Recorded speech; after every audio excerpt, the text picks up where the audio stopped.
Aujourd'hui, on va analyser la stratégie créative de Sisters Republic. On va se balader dans leur library ads Meta et on va voir quel type de publicité ils produisent. On va analyser leur stratégie créa de façon macro et en fin de vidéo, je ferai quelques recommandations de publicité que j'imaginerais bien pour ce compte. À garder en tête, j'observe le compte à un instant T et je n'ai absolument pas accès aux perfs actuels, ni aux perfs passés, ni à l'historique de tout ce qui a déjà été fait. Fondé en 2016, Sisters Republic, c'est une marque française de culottes menstruelles. Aujourd'hui, ils ont élargi leur gamme avec des maillots de bain, des soins, des accessoires, etc. Ils ont un positionnement direct to consumer fort, mais ils ont également une stratégie B2B via des plateformes comme Encore Store ou Faire. Sisters Republic est un acteur clé du marché menstruel en France. Avant de commencer, je me présente rapidement, je m'appelle Théo, je suis Head of Créa chez Grow Society, on est une agence spécialisée dans la construction de stratégies créatives. On accompagne des PME, des startups et des e-com, comme par exemple MyVariation, Cure, Matera, Payfit, etc. Ok, let's go dans ce library ads. La première chose qu'on peut relever, juste en regardant les miniatures, c'est que l'équilibre vidéo et statique a l'air d'être bien respecté. On a peut-être un peu plus de vidéos, mais ça peut faire sens. On a beaucoup de créa, beaucoup de volume, il y a plein de couleurs, on teste beaucoup de choses. Déjà, à première vue, ça me plaît.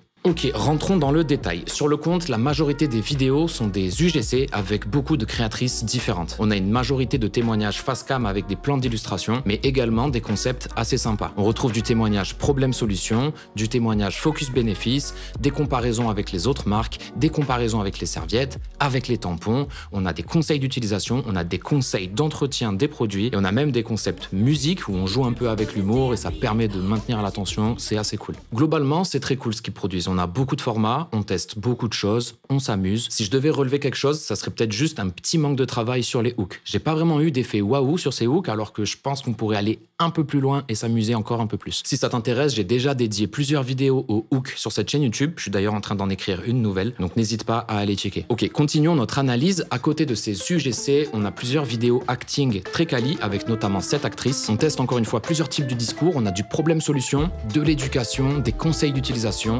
On brise les tabous qu'il peut y avoir autour des règles, etc. Le ton est humoristique, ça permet de maintenir l'attention, mais on n'en fait pas des caisses et on délivre notre message intelligemment. Je trouve ces vidéos bien construites, bien écrites, bien réalisées, bien exécutées, c'est top. Dans le même style, j'ai vu des vidéos acting, humour assez quali où on vient taper sur les concurrents ou sur les grosses marques industrielles, mais j'arrive plus à retrouver ces vidéos, ils ont dû les couper. À côté de ça, on a pas mal de contenus qui poussent des promotions, on les a en vidéo, en GIF, en statique.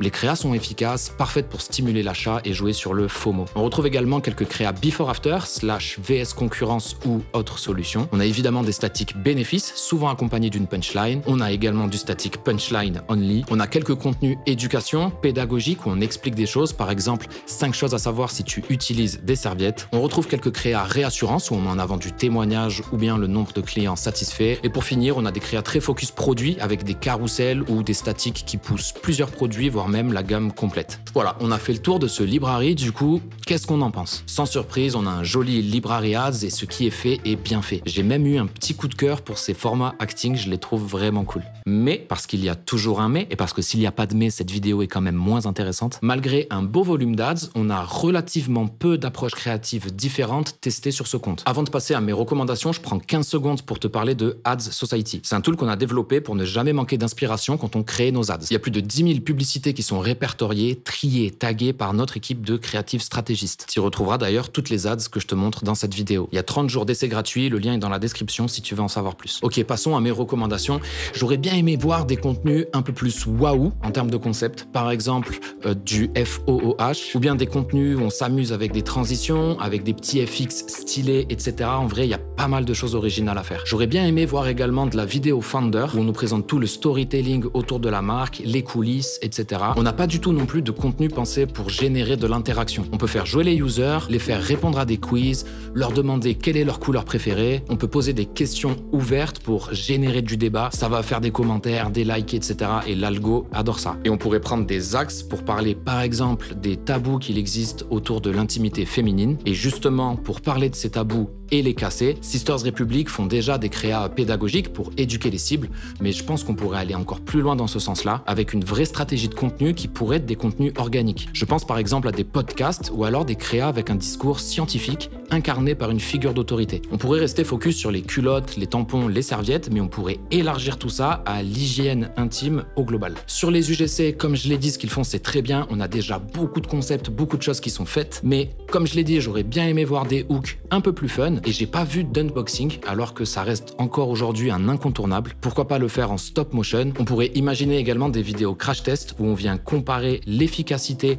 l'absorption de nos culottes versus les serviettes traditionnelles. Et en termes de réassurance, ils font déjà du bon boulot, mais perso, je capitaliserai encore plus dessus. Ils ont beaucoup de reviews positives sur Internet, ils ont une grosse notoriété, ils ont de nombreux passages dans les médias, etc. Et je pense qu'on pourrait aller plus loin en creusant cet axe-là. J'espère que le contenu t'a plu, n'hésite pas à me faire un retour en commentaire, à liker, à t'abonner, etc. Je te fais des bisous et je te dis salut.